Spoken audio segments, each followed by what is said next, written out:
Beer na? Coffee pa? Tikman ang unique fusion drink na yan kasama ang iba pang malinamnam na pastries sa food trip ni Juancho Trevino.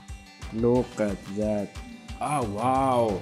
Coffee and beer that complements with one another. Mapapasabak din ang Widow's War Stars sa kainang puno ng farm-to-table dishes. Sarap. Very fresh. And you'll see our chefs, pag naubusan sila, just running sa labas ng kitchen, tapos pumipitas ng ano dyan.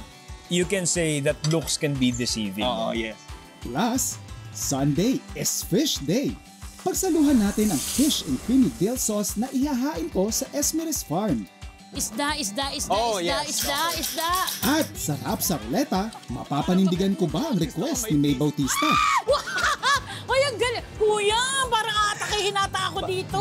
Gusto ko yung may mga nilalagyan, sinasalpakan ng mga kamatis, mga sibuyas, ganyan. Sarap! It melts really in your mouth.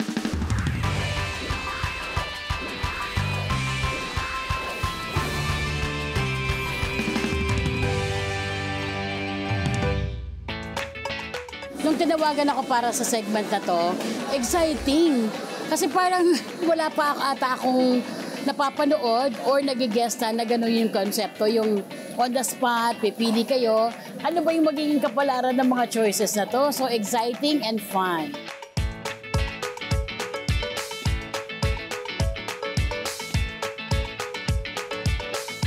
Eto, suking-suki ka ng farm to table. Suki ba ako? Pangalawa pa nga lang ako. Ay, pangalawa pa lang ba? Parang, gusto ko nga araw-araw na ako eh. Pero nung nakaraan kasi, Joke lang, pinagod joke ka lang po. namin, di ba? Oo. Punta tayo sa bundok, harvest tayo, forage. Yes, Remember the term with that's Kuya right. John? Pero ito naman, dito tayo ngayon sa Marikina Public Market. Okay. Tapos, ito yung wrap sa ruleta natin. Basically, wala akong alam kung anong iluluto ko para sa'yo. Okay. Si Ruleta magde-decide for us. Wow! May sarili na palang buhay sa ruleta, ha? Yes, ma'am. Okay, so Ito. anong may tutulong ko, Chef? Kailangan mo lang itong ipihit kasi yung red na nasa labas Okay. would determine kung anong main ingredient ang gagamitin natin. Okay. So I have here beef, poultry, I have pork here as well. Tapos yung yellow naman natin would be the method of cooking na gagamitin ko. Okay. Alright? So Okay. very exciting, very market basket, yung parang impromptu yung dating. Okay. So Ate May, please let the ruleta decide for us. Sige, red muna ako. Isda. Oh, yes. Please, isda. Tinatarget ko talaga fish kasi gusto ko ng isda. Taking advantage na nandito tayo at ang location natin e palengke. Isda na yung pipiliin ko. Dahil sure ako na naglulundagan pa yung mga yan di ba? Ay, hala! Ay! Hala, Ang galing sakto. Ang galing na pa. Ang galing mo doon. Hala, okay Ayan lang. eh, oh.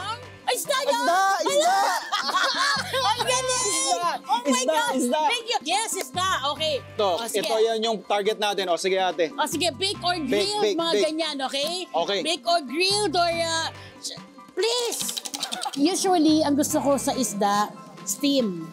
Gusto ko yung may mga nilalagyan, sinasalpakan ng mga kamatis, mga sibuyas, ganyan. Ah! Nangyari dito? Ang galing mo doon. Ay, Ay, ang galing. Kuya, parang atakihin ata ako dito. So is that nothing in particular? Ano ba yun? Yung pampaswerte na isda? Pampano? Koi! Koy! Nakakain ba yung koi? Koi fish? Parang mali tayo napuntahan. Parang dapat sa Libertad tayo na padpad O ate. kaya sa ano? Sa Cartimar. Cartimar pala. Let's go for tuna! Let's go for Jensen! Yeah. Let's go! Ito tayo. Okay lang ba sa'yo Oh, ito? nice. Oo. Chef, pero lapu-lapu yan, Chef? Lapu-lapu. Senyorita, Wow! senyorita. Ay, bagay na bagay sa akin. Ayan, syempre. Opo. Nakakausap ba yan, Chef? Mukha. Natatandaan mo pag may handaan sa bahay dati, hindi na siya ganun kauso ngayon eh. Yung in-steam, Yes. tapos may mayonnaise sa ibabaw. oo. May mga carrots, ganyan. may correct. pickles. Oo. Yan ba ilulutuin mo? Pwede ba yun? Na-miss mo, kailan ka huli nakakain nun? Na ganyan? Parang before pandemic pa. Tagal na, Kasi di ba? may mga catering, mga ganun. Pwede naman. Oh my okay. God! Alright. Chef, pwede ba tating lagyan ng maraming gulay? Pwede. Pero di ba kadalasan yun, colorful yung nasa ibabaw eh. Oo. So, hindi mawawala yung carrots doon, syempre. Apo. Okay. Grabe. Ay! Ayun o, si Hello, ma'am. nanay! Hello, ma'am. Favorite ko, carrots, bell pepper. Sama natin to ulit. Yan. Eto, ma'am. May may kamatis pala yun. Happy Ang ganda. birthday, How much yan? happy- To me. Magkano to, Nay? 204. Magkano sa mangga po? Opo. 150. 150. Pero isang kilo ba siya pang gagamitin natin? Eh, syempre, sa atin yung iba. Ay, yay! Thank Mukhang napagod sa pamamalengke si Ma'am May. At dahil dinamayan niya ako sa pamimili, sisiguraduhin kong masasarapan siya sa steamed fish na iluluto ko para sa kanya.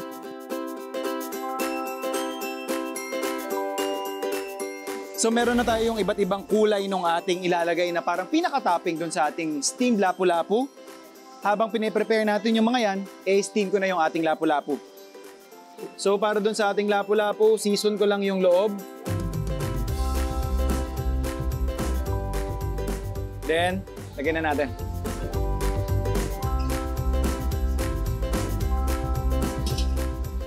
So we'll basically steam this for about mga 10 to 15 minutes. And then pwede na natin siyang lagyan ng mga toppings na ilalagay natin.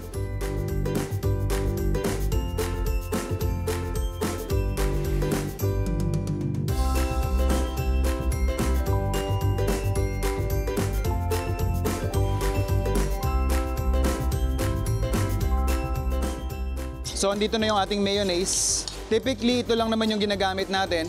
Pero para lang may angat pa natin yung flavor, lalagyan natin ng cream cheese.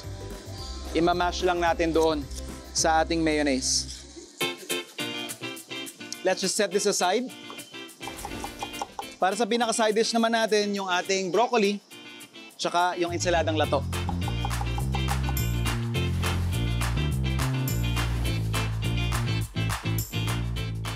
Medyo ipapark ko lang yung ating carrots para hindi siya ganun katigas. Pero depende na sa inyo yan. Kung trip ninyong iserve siya ng raw, parang salad, that's perfectly fine.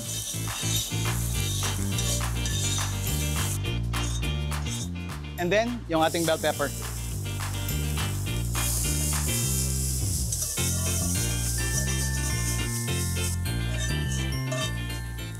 And for our broccoli, lalagay ko lang din muna sa steamer natin.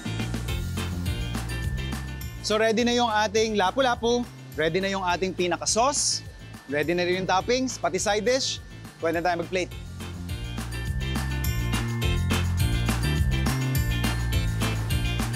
Alright. Ate, Thank you so much! syempre ayoko madadala ka pag binibisita mo ako dito eh. Grabe, ang ganda-ganda ng itsura. Pwede mong galawin! Chef! I'm hoping na mas masarap siyang kainin kaya sa tingnan. Oo, yes, yes. May mga ganun, di ba po? Yung parang, wow, sana naging dekorasyon ko na lang. Pero, yung amoy pa lang, chef. At saka yung effort. Tingnan mo naman, alam niyo po yung mga carrots, talagang pare-pareho yung size ng pagkakahiwa ng carrots, mango, bell pepper, even the pickles. Ayan. Yay! So lahat Wow! palengke hits tayo ngayon ha. Broccoli natin eh. Sarap! Sarap, chef. Parang It melts really in your mouth. Ang masarap Very light. kasi ang lambot-lambot ng karne nung yung meat po ng isda. Tapos may nangunguya kang mga crunch part. Grabe, napakasarap. texture, pakita natin, kumikinang-kinang. Ang sarap. Ayan o. Ayan. Perfect. Akalain niyo po sa isang public market, makakagawa ka ng ganito.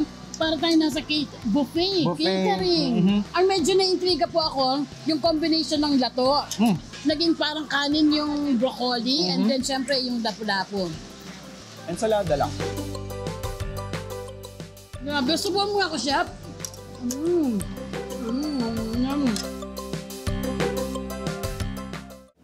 Sa susunod na pag-akyat mo sa Tagaytay, siguraduhin makakapag-post ka ng selfie na talaga namang pupuskuan ng mga followers mo kapag nag-dine-in ka sa Siglo Brew.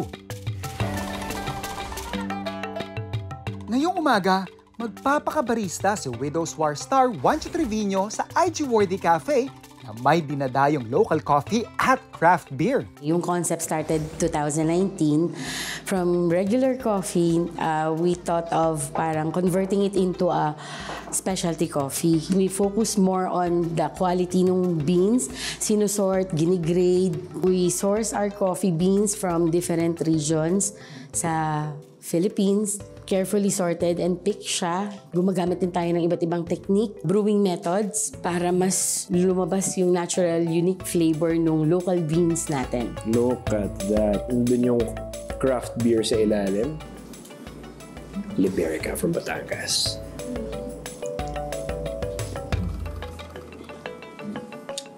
Ah, wow! Oo, ramdam na ramdam ko talaga yung coffee and beer that complements with one another. Sarap nito.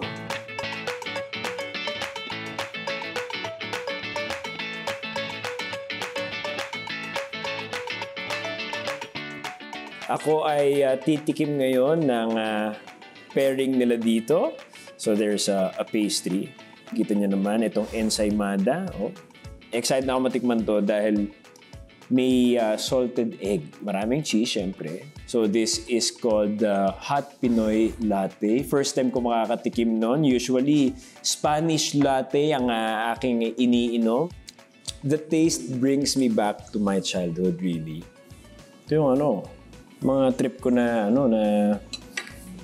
shoot. Mga tasting. Guys, kain tayo. May suggestion ako para sa inyo. Kapag pumunta kayo dito, dali niyo yung barkada nyo. Kasi itong pairing na to, it goes well with a good conversation also. So kahit nag-uusap kayo about certain shows, katulad ng Widow's War sa GMA Prime, masarap na may kasama siyang coffee, Pinoy latte, and ensaymada.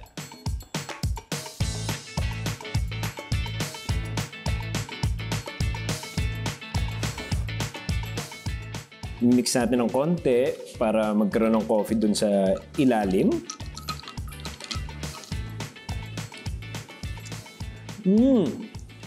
Oh, that's good. That's good.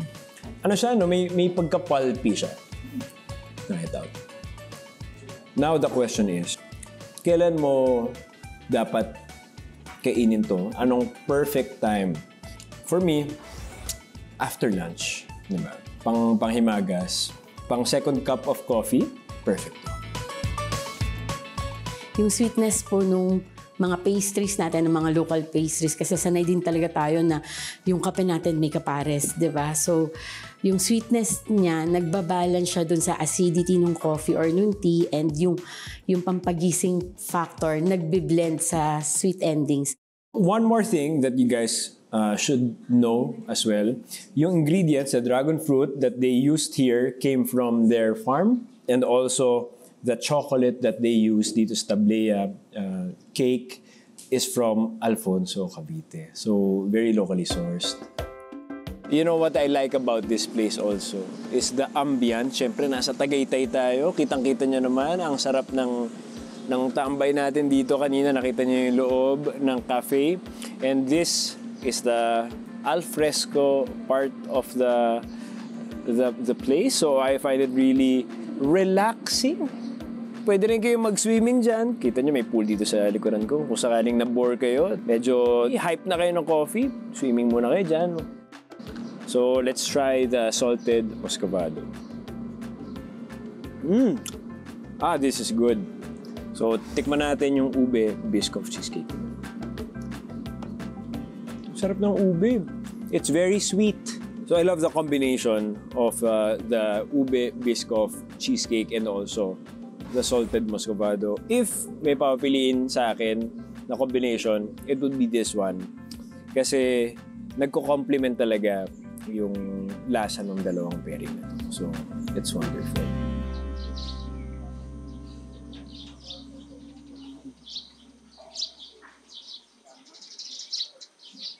So, meron tayo ditong isdang dapa, and then papartneran lang natin to ng herb na na-harvest natin mismo dito sa farm nila, yung kanilang dill, tapos lalaparan natin to ng crema.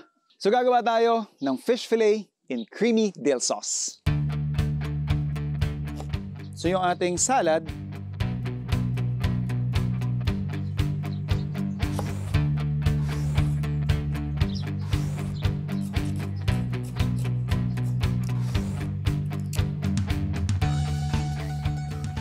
So pwede na nating i-fillet yung ating isda. So malinis na to, wala na tong hasang tsaka bituka. So I'll start off dito sa parang pinakalikod niya. Ito yung mga madalas ginagamit sa fine dining. Flounder.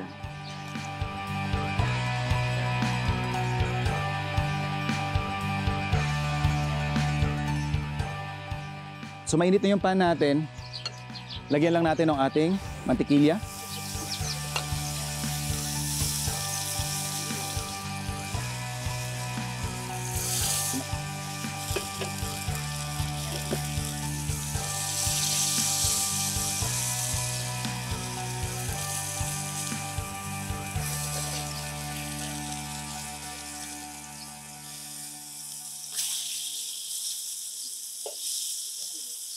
At this point, half cook pa to. Tanggalin lang natin. This is the presentation side. And for the sauce, dagdag lang tayo ng mantikilya. So, lagyan lang natin ng harina. Ito yung magsisilbi nating thickener. And then after that, yung ating fresh milk.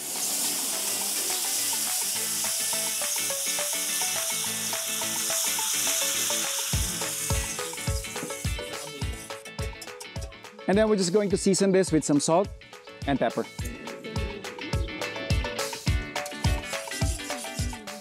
So lagyan lang natin ng ating krema.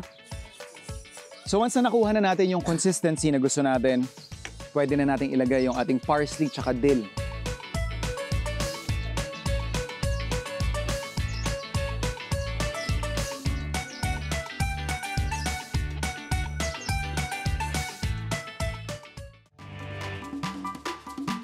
Tulad ng aming linggo-linggong panata na maghain ng farm-to-table dishes, nakahanap kami ng isang restaurant sa Tagaytay na kaagapay namin sa parehong adikain.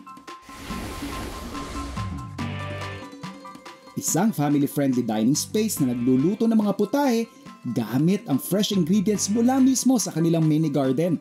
Known ang Tagaytay for the greens. So, kailangan talaga fresh. So, meron kami mga contact growers ng mga lettuce, mixed lettuce dito sa Tagaytay. And then, of course, yung mga small herbs, we have our pocket farm. Na you'll see our chefs, pag naubusan sila, just running sa labas ng kitchen, tapos pumipitas ng ano dyan. Well, our menu is very flexible. So, we have Western, we have, of course, Pinoy favorites. No? Okay, simulan natin sa salad, chef. Ito yung big bowl. Big So bowl. the concept of this is parang meron kang small mini salad buffet on your table. Ah, I see.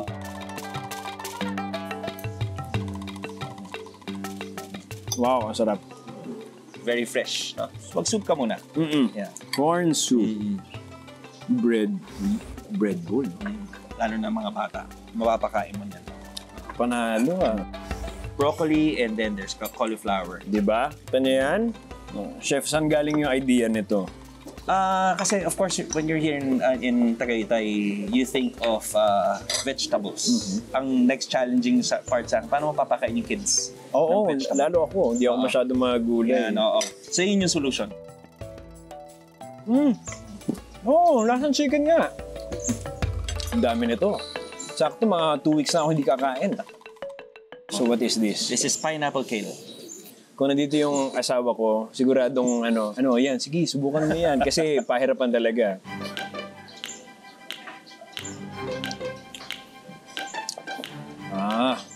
Kakaiba to. Refreshing. Very refreshing. Charcoal calamari. Ito. So, calamari. naglagay ako ng activated charcoal sa batter niya, kaya siya naging black.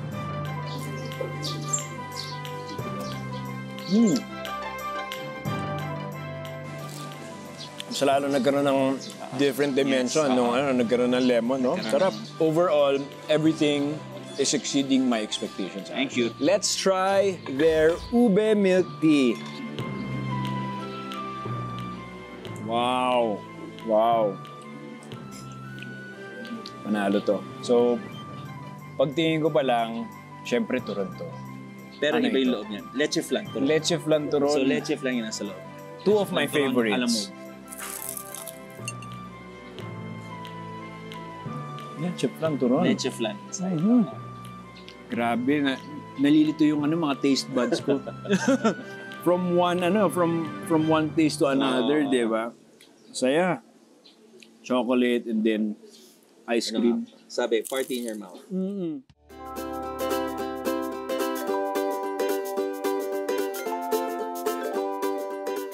Para sa mga pescatarian, hindi kumakain ng meat. Yeah. Puro seafood lang. Try ko with the shrimp.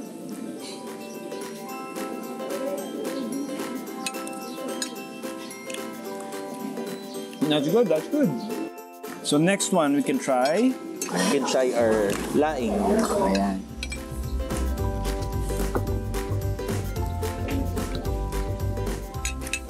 May konting spice siya. May konti talaga. Okay, so this one. This is our osobuco na kaldereta. Caldereta. Mahilig ka sa bone marrow. The meat is pang ano na yun, bulalo rin yung meat niya. Yeah. Tapos we have our pepper sauce. Okay. Usually pang steak yan, chef. Pepper sauce. Let's try this and then May sprinkle. lemon din. Grilled lemon. And then pepper sauce.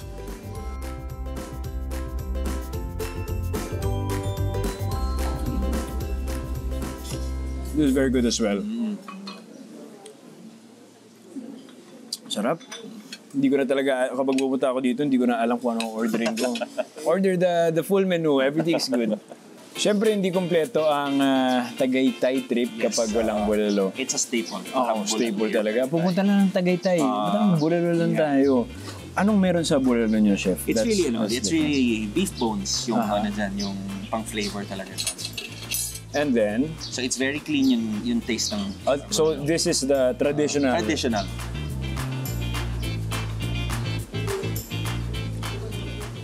The meat is very juicy. Ito yung isa sa pinaka-favorite dessert ko. It's a jackfruit Sancerval. Jackfruit. Yes, it's also very Tagaytay kasi marami rin jackfruit dito. I see. Ako, thank you, Chef Khalil, ha. Subukan ko to. First time ko makakatikim na to. Favorite ng parents ko to. May sentimental value sa akin ang Sancerval. Fruity, sweet. May balance. Just in the middle lang. Yeah. It's very nice. Thank you, Chef Khalil. Thank you also.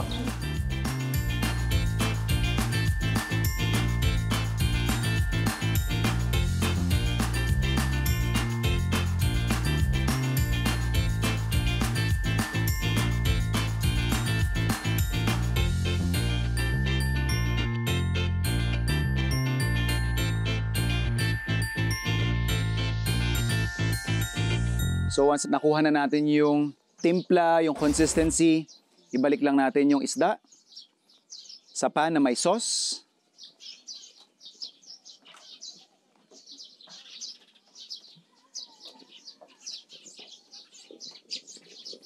And pwede na tayo mag-plate.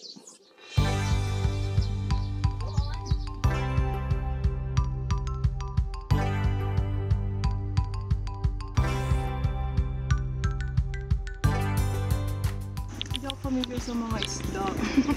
Ang alam ko ng isda, tilapia po. Diyos ko. Although sa inyo kasi sa bukid nun. Nasa naman po siyang tilapia. Ayun kasi yung actually, niluto ng mama ko. para siyang parang hawig siya, may parang pinapaalala niya sa iyo yung texture ng tilapia. Napansin ko lang po, para pong half cooked lang po yung pagkaluto. Yes.